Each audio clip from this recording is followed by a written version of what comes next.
Welcome to another episode of the afikra podcast. My name is Mikey Mhenna. Today with us is Dr. Teresa Chahine, who teaches social entrepreneurship at the Yale School of Management and is the author of Social Entrepreneurship, Building Impact Step by Step.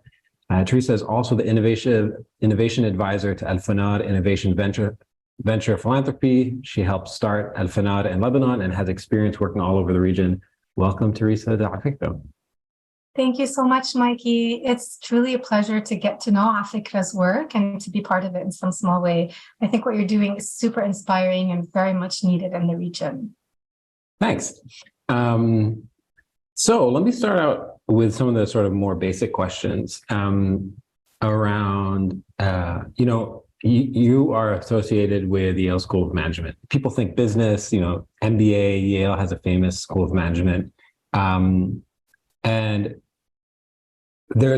I feel like there is a dichotomy between business in the region and entrepreneurship in the region. And a lot of times people will say like, oh, I'm an entrepreneur, but my grandfather or father or a mother or grandmother was a business person, right? And there's this like imagined dichotomy between the two.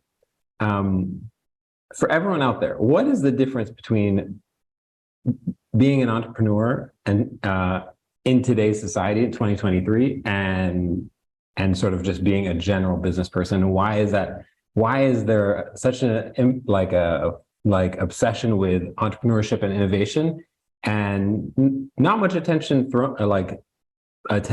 paid to sort of like the broader business world? Does that make sense? Do you know what I'm talking about? Yeah, I know exactly what you're talking about. I grew up telling people my father is a businessman, as if that's a job title.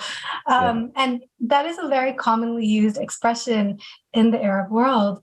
And I think it is very broad and very vague. And I think that entrepreneurs are one subset of business people. They don't have to be business people. They can be social entrepreneurs, but we'll get more into that later. I think the difference is that there is such a thing as business as usual.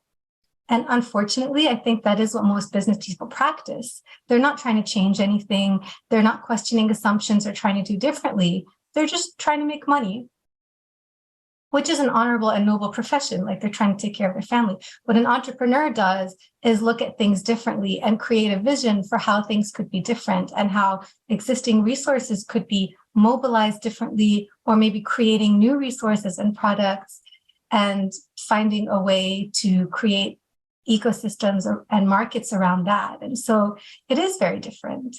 I think going back to the story about my dad, I think he was an entrepreneur because he didn't do business as usual. He was a business person, but he was very rarely employed. He was usually mostly self-employed, and he was always innovating around financial vehicles and new markets and trying to bring new things to existing settings. So yeah, I think that we need both.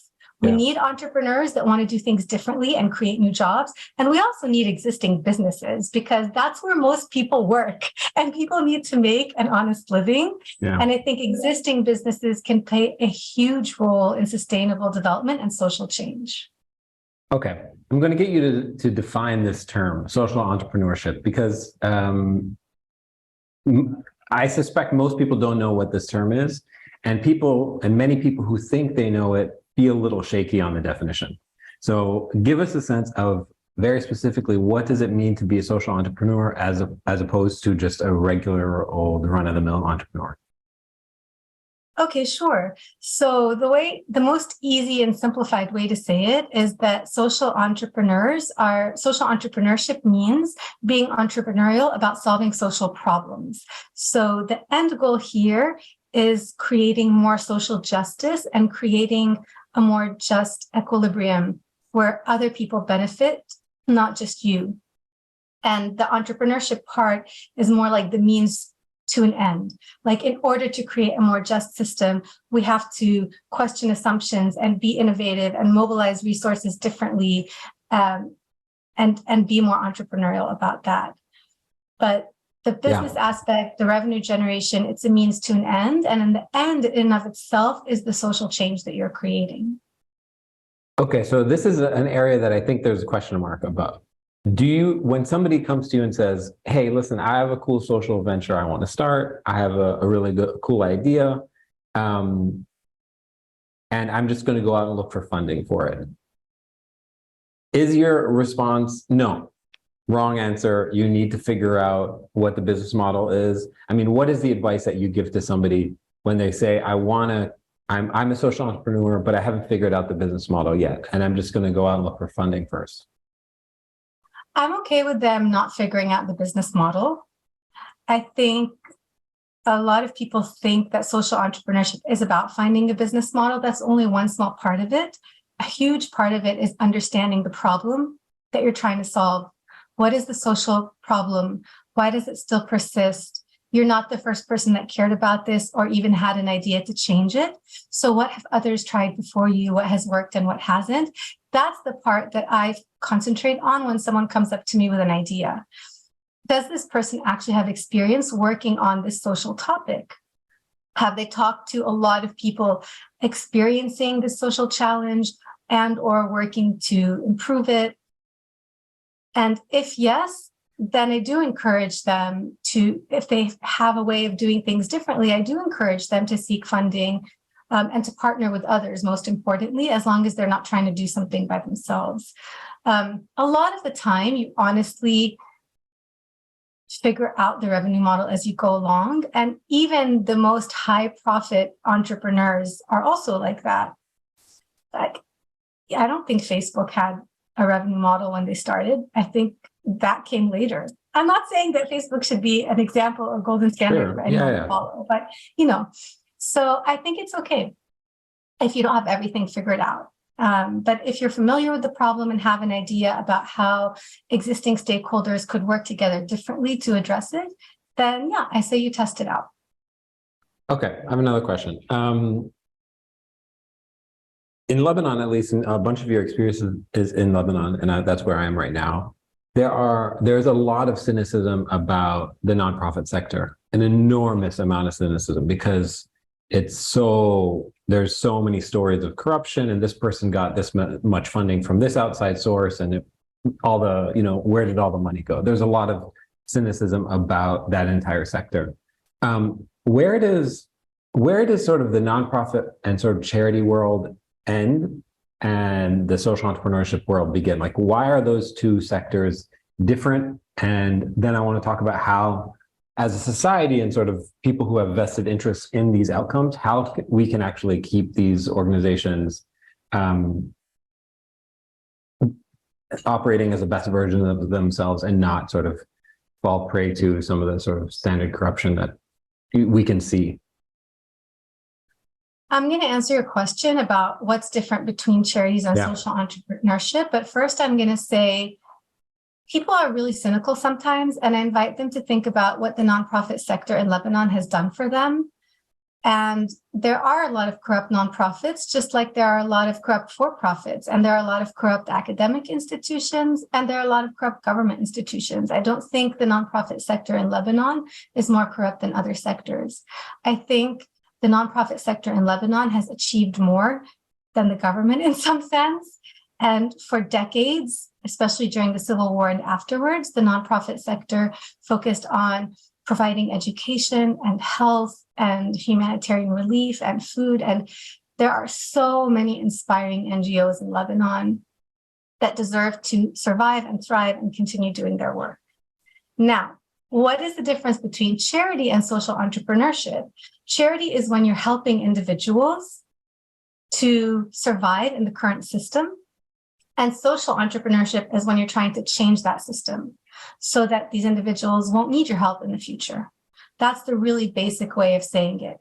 Existing NGOs that have been functioning largely as charities in the past can become more entrepreneurial and can start functioning at least partly as social enterprises. In fact, El-Fanar, the venture philanthropy organization you mentioned I support in Lebanon, who I know that Mirna, our executive director, has been a previous guest on this podcast, many of the NGOs that we work with are started out as charities and are finding revenue models to be more independent, self-sustaining social enterprises. However, you also can have new players entering the field that come from entrepreneurship, come from a business mindset, and are starting as social entrepreneurial ventures. And I think that's really exciting and really cool. So I think we need both. Yeah. Are they sort of mutually exclusive? Do you see nonprofits that you've worked with before, you're familiar with, and you're like, you guys really should be a social entrepreneur. You should be a social venture. Like one of my favorite examples of social enterprise in Lebanon is Arc-en-Ciel, which means rainbow in English.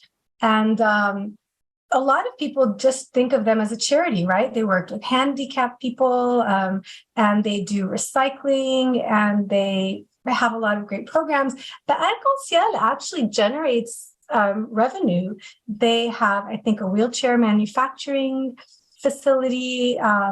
They I think also used to charge for recycling. I'm not sure if they still do that. They have like last I heard, these like eco-village houses that generate revenue. So they have many different social enterprises, and their mission is largely charitable. So I don't think they recover all their costs. They still accept grants and donations, but they're so entrepreneurial. And I think their founders are social entrepreneurs. So that's a great example, I think, that comes to mind in Lebanon. Okay. Yeah, that's interesting. I want to talk a little bit about innovation. And you're the innovation advisor, and to this organization. Mm-hmm. What does that really mean? I mean, help me think about what that term means, because every month I'm invited to speak to something related to innovation, or because you are a social innovator. I know, but I don't really. Oftentimes I don't really know what they mean by that. I mean, I feel like I'm every day having to innovate ways to clean my Gmail inbox. That's but totally. And that's okay. I don't think we should be snobby and exclusive about the way we use these terms. I think it's great to be inclusive. To me, innovation just means finding new ways to do things. It can be creating a new product or service, or it can be innovating within an existing company, which I hope most people will challenge themselves to do. So in the context of my work with El-Fanar, El-Fanar means lighthouse in Arabic, as you know, and it's a venture philanthropy organization that provides tailored financing and critical non-financial support, like management support, to grassroots social enterprises. And the social enterprises we work with, they are organizations, some nonprofit, some for-profit, that serve the most marginalized populations in Lebanon and other Arab countries through job creation and education for women and youth and other programs. And so El-Fanar has been around since 2004, and I joined it in 2012. So it's been just over a decade that I've been involved. And even we within our organization can do things differently, both to support our investees, the social enterprises that we work with, to support them in their innovation, and also for us to innovate new ways of doing things. Some of the innovations that we've worked on include a new software that we created to help our investees to help track their impact real time and to help provide management support real time, like out with the quarterly report, in with the real time dashboard. And one project that I've been working on them now for the past few years since I joined Yale is on innovating new social impact metrics. And we can talk more about that if you want to, because once I start talking about social impact metrics, it's like a whole other topic. No, that sounds great. I mean, for me, my general frustration, and we sort of spoke about this previously, is I feel like the entire sector is kind of broken. And in so many ways, I feel like the entire sector is really, really broken. You're talking about the social sector. Yeah. And the sort of the grant cycle sort of runaround that exists, the desire to find metrics in order to, quantify impact. I mean, I came from a teaching background, and largely, I feel like public school teaching, especially in the States, has been wrecked because of that desire, a very well-intentioned desire to quantify everything.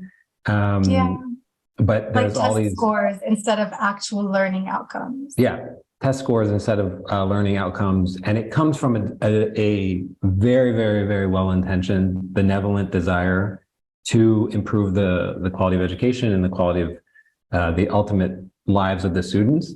But it's so hard, and I don't know how, like what progress have we made. So yeah, so talk to me about metrics. Talk to me about how to do this well in order to, as they say, put ourselves out of business, right? So to get to the point where we're like, oh, we don't need to do this work anymore. We have succeeded. Okay, I'm going to talk to you about both of the things that you brought up and vented about, because I also want to vent about them. Please. So before we get to metrics, you talked about the grant cycle. The social entrepreneurs I work with in Lebanon spend like half their time applying for funding. They have to write the application, and then they have to report stuff. And then every funder wants to use them as like their poster child. And I'll get all these visits and check-ins. So yeah, I do think that one of the reasons we want organizations to be self-sustaining social enterprises is so that they self-sustain and through their own revenue, and they don't have to be donor driven and determining their agenda and spending so much time seeking money. And I think that investors can play a huge role. So if anyone who's listening is a social funder, I would say that I challenge you to find new ways of making your grantees' life easier, while of course mitigating your own risk. But like, you're here to help them. You want them to spend the least time possible doing stuff for you. Like, I've worked with organizations where people had to send us receipts, and then it was like we'd circle like, oh no, this person bought a Pepsi when they were out. Like, oh my God, like really, come on. It's like, honestly, I think that giving awards is great when you give like what do we call it? What's the lingo again? Unrestricted funding. I think like one venture philanthropy that I look up to and that our executive director, Mirnata, looks up to is New Profit in the US. Mirna once told me that New Profit will just give a social entrepreneur, I don't remember if it's $100,000, if it's $1 million. I know that's a big difference. Yeah. And it depends on what market you're working in.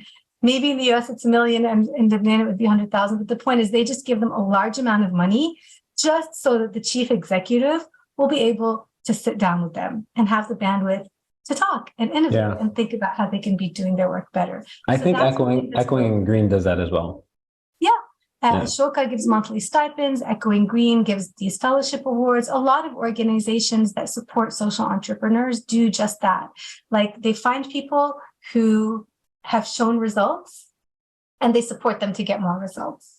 So one thing we can do better about is funding. And then the other thing is impact metrics. But if you want to talk more about funding first, we can do that. You had a before we get to impact metrics, I want to understand everyone along the supply chain of this process has good intentions, right? Like the people who are funding these funders, they themselves want to make a difference, right? So they're coming to the fund saying, hey, I think you guys are doing a good job at identifying social entrepreneurs and supporting them. We want to give you X number of dollars or euros or whatever to distribute it and to nurture this entire ecosystem. Then the people who work at these institutions who are identifying these, they also have good intentions. They're not trying to micromanage and identify the source of that Pepsi's expenses, right? But where is the sort of the gravity coming from that is bringing these ideas down? That is sort of bringing down their good intentions. Like, is there another source of essentially bad ideas that lead to sort of micromanagement, or like where does it come from? Everyone is interested in the best outcome. So why don't they, identify good people and say, hey, we think you're going to do a good job. Here's X number of dollars, do a great job. And if we don't have the outcomes we're looking for, then we're not going to blame it on the Pepsi. Like where is it coming from? Yeah, that's a really funny existential question. It's like, if every single person, if the grant maker and the venture philanthropy organization and the consultant, like if everyone wants to be able to let the social entrepreneur do their job better, who is it down the line that's forcing them to be so inefficient? I don't know the answer. And I wonder if the answer is just that there's nobody, and that we all need to give ourselves permission to innovate and find new ways of doing things. Yeah. What do you think? So this is going to tie into the metrics. So I think that there is oftentimes a lack of oftentimes sort of a lack of courage by the intermediary organizations, the funds, to say, we know that we are taking guesses, right? We know we haven't figured this out. This is actually not scientific, right? These dashboards, these metrics, we made up these stats. These are analytics we made up, and we're smart and we know what we're doing, but we can't predict the future. We think this organization is doing a great job. We are here to support them, but they might not. And you funder that we are taking money from to support these people, we are not going to hide behind these metrics. We're going to say, we got this one wrong. And I think some of the metrics that are created are to make up for the courage to say, we don't know how to predict this stuff perfectly. We are trying our best, and we spend a lot of time and energy to fund and support the people that we think are making the difference. But complexity and accountability are two very different things. And so instead of being accountable for things not working out, I think they introduce complexity to make it look scientific. Like it often, could be, and it could be like a risk management thing. You know, I think impact management and risk management are important. And I think if you want to create social change and if you want to innovate, you need to take risks and you need to know how to manage risk. I think a lot of this is like, we don't want to be liable, especially organizations that are taking international funds and taxpayers' funds. Like, they really need to document and prove where these funds are going, and that just creates a lot of bureaucracy. And so I do think that there's a need for organizations who are like, okay, we will be held accountable for the risk. And just like a venture capital fund fails 9 times out of 10 when they invest in an entrepreneur, same thing perhaps with a venture philanthropy fund, where it's like, okay, the buck stops here. Like, we'll own the failures. We're going to invest and we're going to take risks, and most of those risks will fail. But we have to take those risks in order to find the one that succeeds. Yeah. Okay, so let's transition this into metrics, because I want to talk about what metrics do seem to work and what are things that are worthwhile. Just context for the listeners, there is an enormous amount of energy and momentum towards social entrepreneurship globally, but in the Arab world specifically. So many people are interested in this, particularly because we have so many social problems, right? That we have problems worth fixing. And so there is a serious need and a serious desire to create sustainable business models to solve these problems. So within that context, what are some metrics that are worth paying attention to and you think do add value? I think this is a hugely important topic to talk about, and it's very much tied to the funding, which we've been talking about. Impact metrics is very much tied to funding, because when people are spending money on a social entrepreneur, they want to be able to say, what am I getting out of this money? What is my funding? I just made up a new word, money plus funding. So it's like how people who make financial investments want to know what is their return on investment. People who make social investments measure the social return on investment, or SROI. Like, for every dollar I spend, how many children am I helping to stay in school, for example? This has led to a lot of time and energy being spent, as you mentioned, measuring impact, and has led to something I really hate, which is when people, both funders and social innovators, start competing for numbers. Like a funder saying, we're only going to invest in entrepreneurs who are reaching at least 1 million people. Or an entrepreneur saying, instead of working with these 10 youth to make sure that they get a job and keep a job and pursue their education, I'm just going to do a workshop and train 1,000 youth, because then I'll get the money instead of that entrepreneur that's working with 10 people. But honestly, at the end of the day, if you look at what social change has been created, I might be exaggerating the numbers, but just imagine along with me. You could do a training workshop and reach 1,000 youth and not make a difference in any of these youth's future. Or you could spend years working with 10 or 50 or whatever, a smaller number of youth that are so hard to reach, and actually changing their lives, changing their future children's lives and their families' lives. So it's not about reaching a large number of lives. Even at El-Fanar, sometimes we have to aggregate to lives reached. And it's like, how have we reached thousands of lives? Like, have we given out thousands of t-shirts? Like, what's happening here? I want to know, what is the change you're creating? How long is it lasting? Are you reaching the hardest to reach people? So looking at AUB, if you want to support social entrepreneurs who just graduated with an MBA from the American University of Beirut, that's actually not that hard. But how about finding a social entrepreneur who's a generational refugee who was born and raised in Bijbarajne refugee camp, masalan? So there's so many different dimensions that are much more important than numbers reached. So I invite funders to reconsider that. And so I invite social entrepreneurs to reconsider that and to educate funders. I think you can have negotiating power with funders, and you can shop for funders just like funders shop for you. And I really admire the work of the Impact Management Project, which you can learn more about at impactmanagementproject.org. And this was a time-bound project that was created by a number of like-minded social investors so that they can create a common language and get on the same page about how to measure social change. And they created a multidimensional framework so that it's not just the number of people you reach, but also who are you reaching? Is it the most difficult to reach people? What is the depth of the impact? What is the nature of the change you're creating? Are there any unintended consequences? So it's very multidimensional. And one of the case studies I share in my book is the project that we're trying to work on with El-Fanar, which is with that exact generational refugee from Bijbarajne that we invested in. And I can tell you more about that. Yeah, tell me about it. I'm curious. Okay, so this is the case study of Soufra, which is a social enterprise that was created by the Women's Program Association, which is a community-based organization that operates in, at the time, it was 9 out of the 12 Palestinian refugee camps in Lebanon. And as you know, there's a list of jobs that Palestinian refugees are not allowed to hold in Lebanon.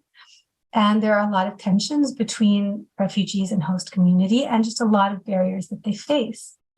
And Mariam Shahar, who's the generational refugee I mentioned, born and raised in Bijbarajne refugee camp, was tired of just doing awareness and skill building activities for women in her community where they would come and learn about something or the other and then just go home and their lives wouldn't have changed. She wanted to create a production unit where they could come and create something that has economic value. So she surveyed the women, and they said that they would like to work with food.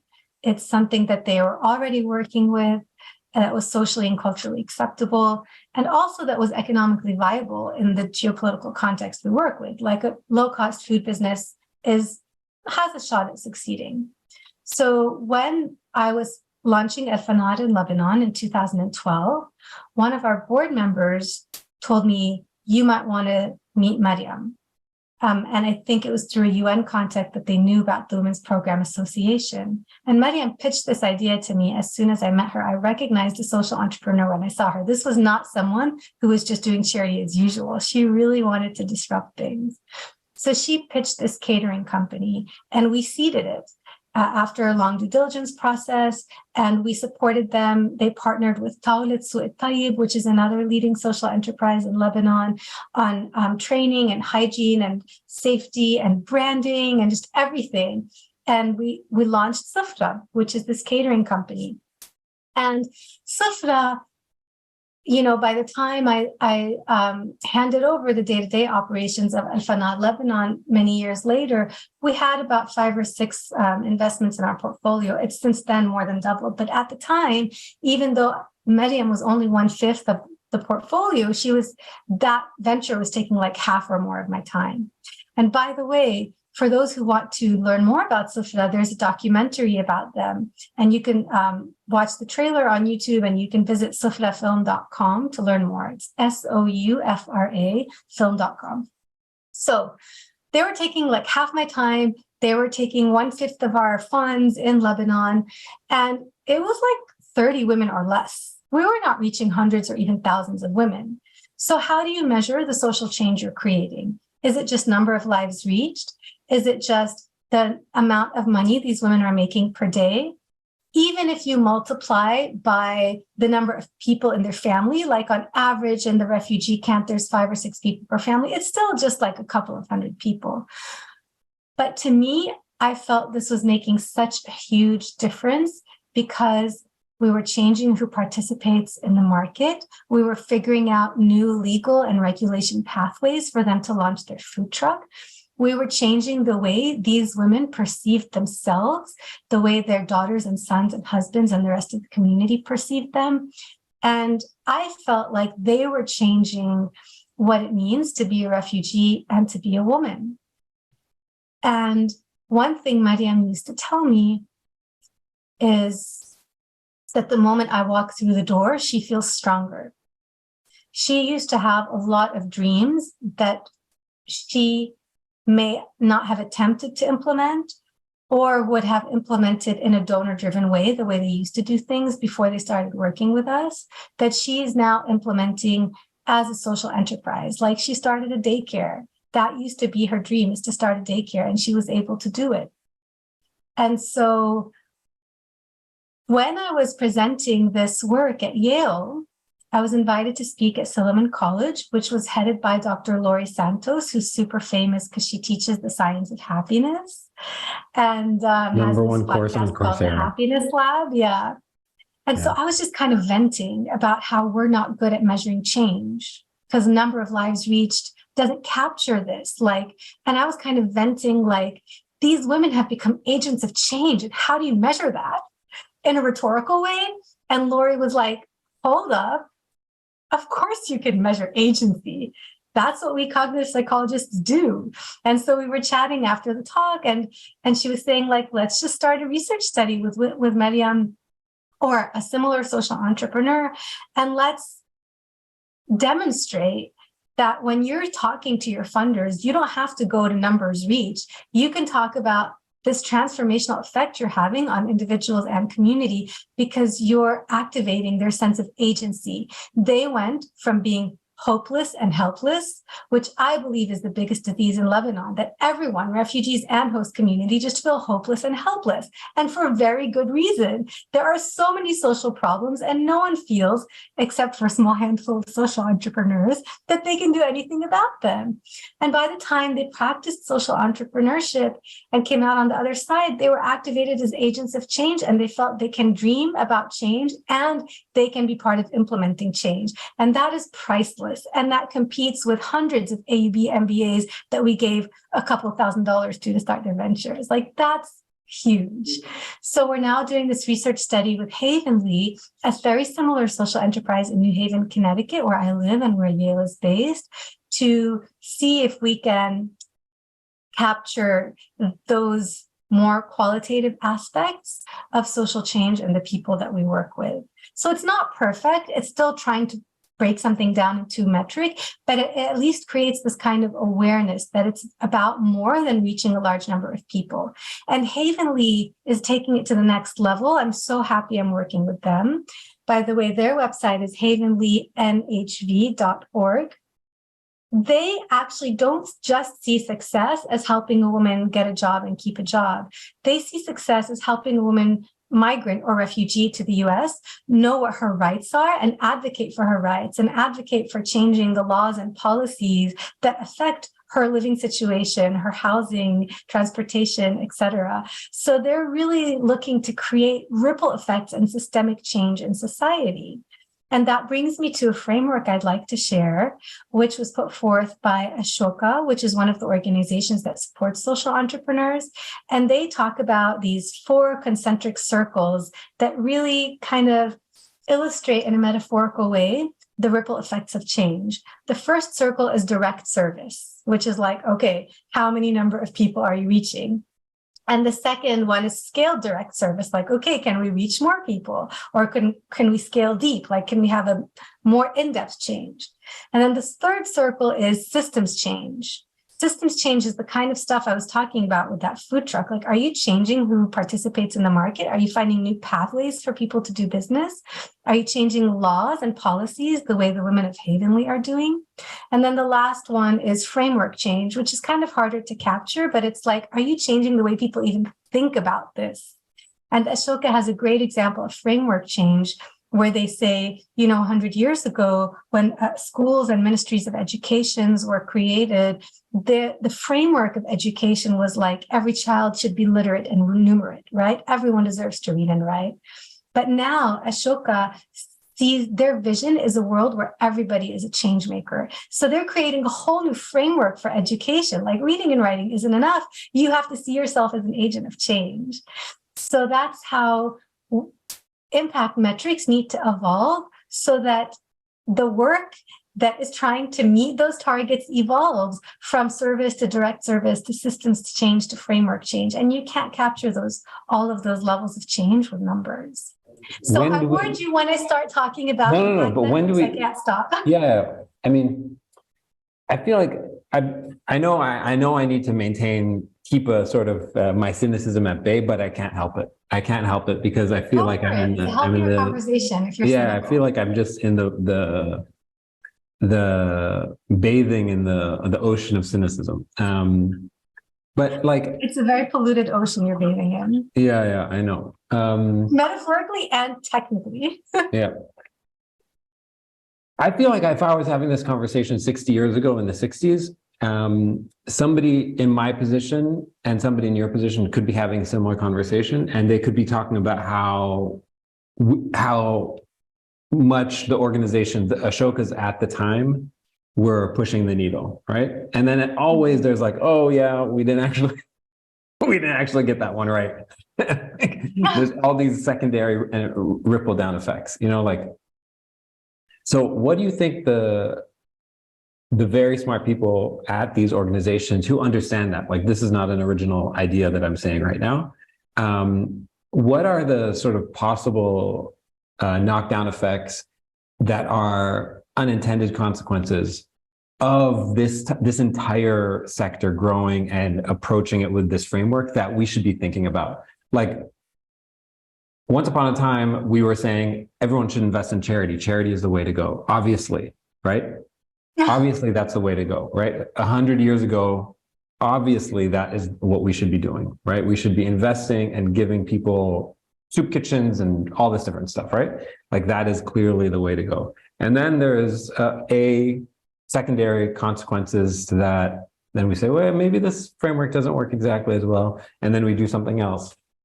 What are the possible secondary consequences, unintended consequences that we should be keeping an eye out, saying, well, if it swings too far in this direction, maybe we actually should be, bouncing back and pushing back in the direction? Yeah.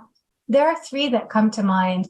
And, it is a new framework. Social entrepreneurship is a new framework. There were no Ashokas in the 60s. Ashoka was founded like in the 80s or 90s. So this whole thing is new, and we should be asking ourselves that question. So the first unintended consequence, and since my training comes from public health and my research is in public health, I think about this a lot, is creating parallel systems. I'll give you a specific example. In any country, there's a healthcare system that is run by the government, and the World Health Organization considers that health is a human right. So the government should be held accountable for providing us with an environment and services that help us fulfill that right. So what if, and this happens a lot, there are countries with weak, corrupt governments and very poor health systems. And what if a well-intended social entrepreneur said, Well, all these people living in poverty who can't afford private health care and go to government hospitals are not getting good care. They wait in such a long time in line, and then they get infections, and then they have to travel and miss work. And so I'm going to create a new way for them to access healthcare. And I'm going to create low-cost, high-quality healthcare clinics, because my goal is not profit, it's social change. I want to provide health. So then everyone starts funding the social entrepreneur to provide help to low-income citizens. And then people become disinvested in strengthening the health system and in holding the government accountable for providing this human right. So that's called a parallel system. And that is a huge risk that social entrepreneurship can take. And it's very important for social entrepreneurs to think about whatever their innovation is, how can it strengthen existing systems and change the way existing stakeholders work together instead of creating a parallel system. The second risk I think we're taking, an unintended consequence, is when, and this is happening a lot, funds and support goes to people who have strong networks, like the entrepreneur who's going to get the funding. To go back to the example I keep using, is going to be the MBA student from the American University of Beirut and not the generational refugee does not feel confident about pitching or doesn't know the funder or whatever. They're not family friends. And so I think that will propagate disparities. And as a result, it's very important, both for people who are designing social innovations and funding them, to think about how they can find lived experience leaders who are tackling these challenges and work with lived experience leaders like Mariam. There's an organization in the UK called the Center for Knowledge Equity that does just that. They started out with a lived experience movement, and they're trying to educate funders that, if you want to tackle substance abuse or homelessness or whatever, then you hire someone who has experienced substance abuse or has been unhoused, and you pay them to build the program. You don't hire the MBA student that has never experienced these things. And then the third thing, I think I said there were three things. What was the third thing? Hold on. This always happens to me. The first thing was parallel systems. The second thing was the importance of working with lived experience leaders. Oh yeah. The third thing is when we get too focused on the distinction between social entrepreneurship and other business. So I'm going to bring us back to where we started at the very beginning of this podcast, which is what's the difference. But you asked me what's the difference between entrepreneurship and business as usual, but I'm going to ask what is the difference between social entrepreneurship and other entrepreneurship and business as usual, like commercial entrepreneurship and business. And I would really love to see a world where it's not just the self-identified social entrepreneurs or social innovators who are trying to create social change, but the commercial entrepreneurs and the regular businesses. I think that all the social enterprises in the world, the change they can create might not add up to a drop in the bucket compared to if all the existing businesses held themselves accountable for creating positive social and environmental outcomes, in addition to the economic and financial outcomes that they hold themselves accountable for.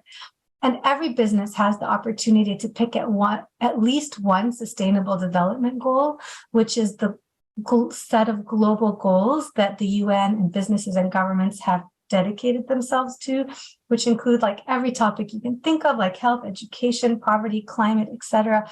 Just whatever job you have, don't leave your job and try to be a social entrepreneur. Ask yourself, what resources do I have at my disposal? What supply chains, what processes, what communities am I working with?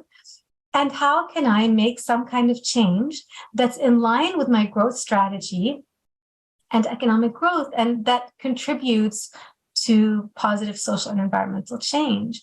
I think especially for those businesses that think long-term, which is important for long-term growth and competitiveness, there are so many opportunities to do that. And I don't want social entrepreneurship to become some kind of niche industry where like, okay, the social entrepreneurs have got it. We're just going to focus on financial growth at the cost of social and environmental outcomes instead of along with social and environmental growth. I think everyone needs to be part of social change. And the ideal world is a world where all entrepreneurship is social entrepreneurship and all businesses are socially responsible businesses. Cool. Thanks. That was a very comprehensive sort of breakdown of that complicated question. Is there anything I didn't think of? Are there things that come to mind when you ask yourself that question? Like what might we end up creating that just ends up being not what we intended? No, I mean, the parallel systems for sure is something that I feel like is a lived experience in Lebanon. I mean, like, if you sort of squint your eyes, so much of civil society in Lebanon existed that way. And like so many sort of parochial schools and stuff like that. Those are, I mean, those are essentially social enterprises.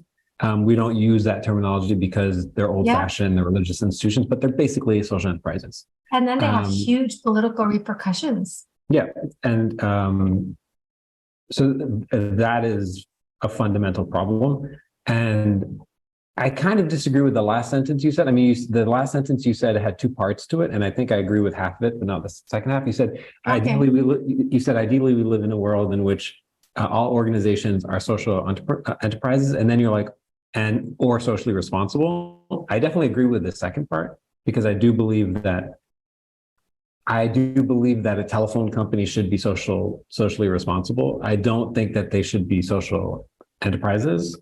Mm-hmm. And yeah, so I think I'll take that. You know what I mean by that? Yeah, I'll take that. Yeah. So the other thing that I kind of think about is that largely I feel like social enterprises should be very sort of focused community, solving, as you said, their lived experience and solving the problems that they understand and really be focused on their community. And I think those are the organizations that actually do put themselves out of business, which is the point. And they're able to do that, which is great.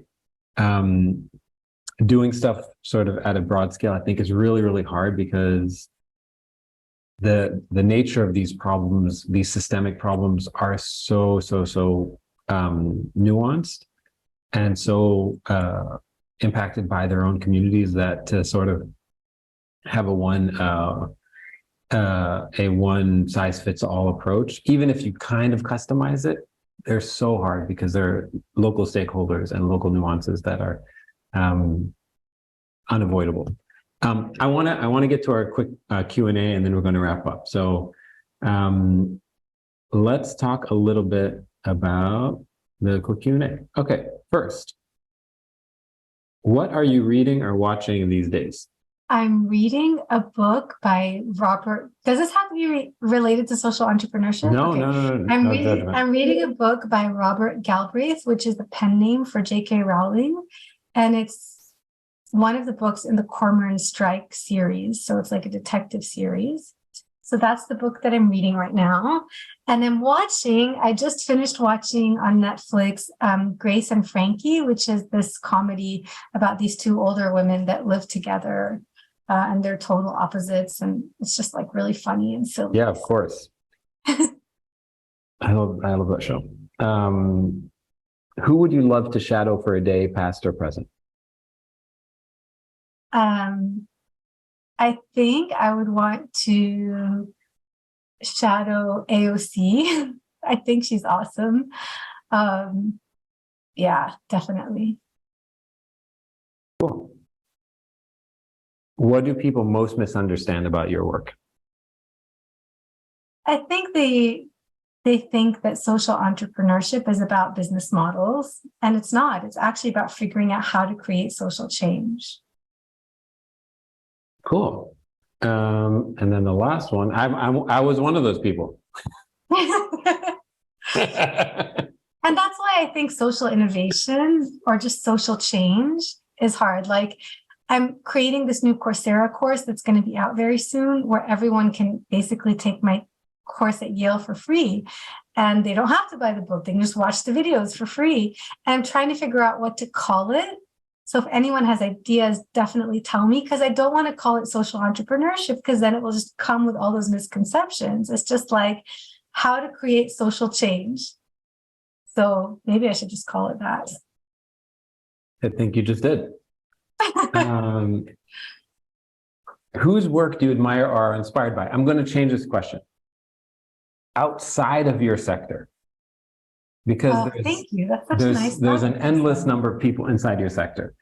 And what I mean by this is when you're kind of in a rut, where do you go to? What's the well that you go to that is like reinvigorates your inspiration or like gets you up and running again? I think probably musicians. I think even just like pop music, like everybody is always down on people like Taylor Swift and Miley Cyrus. But like when I listen to their songs, I feel totally uplifted. And these are young women that are badass and just tell it like it is and don't care what people think. And that always gives me such an energy boost. Okay, I'm going to ask one final question before we wrap up.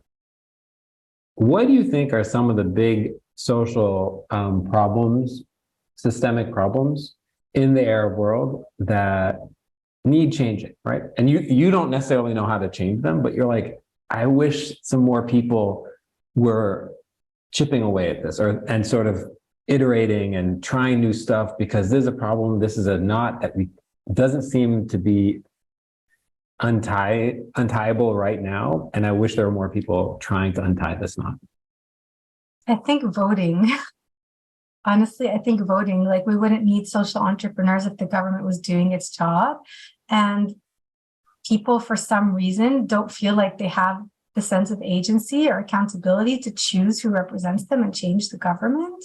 And I think if we could just get more people to vote in a safe, confidential way where no one ever knew what they were voting for, who they were voting for, and if we could get them information about candidates that were really trying to create a better society for them, then that is the hardest problem to solve, obviously, because no one's been able to solve it. And I think that would make the biggest difference. Just good old-fashioned democracy. What does that look like in most of the Arab world that doesn't, they're not democracies? Like, so I don't know. I don't know. Like, I feel so frustrated that in Lebanon, which is supposedly a democracy, it's not really working. And I guess in the rest of the Arab world, if I were to rephrase it to not use the word democracy, I would say citizens having power and having input into the decisions that shape their lives, more broadly speaking. Cool. That's great. Well, it's easy to find Teresa's stuff online. Just type in Teresa Chahine, TERESACHAHINE, for those listening to the podcast. Teresa, thanks so much for this. I really appreciate you doing this. Thank you, Mikey, for inviting me. I really enjoyed it. I hope we can have a follow-up conversation in person soon when I come to Lebanon. And thank you for all the work you're doing. And thank you for everyone who joined and who listened, especially till the end. Thank you for being here. Thanks so much.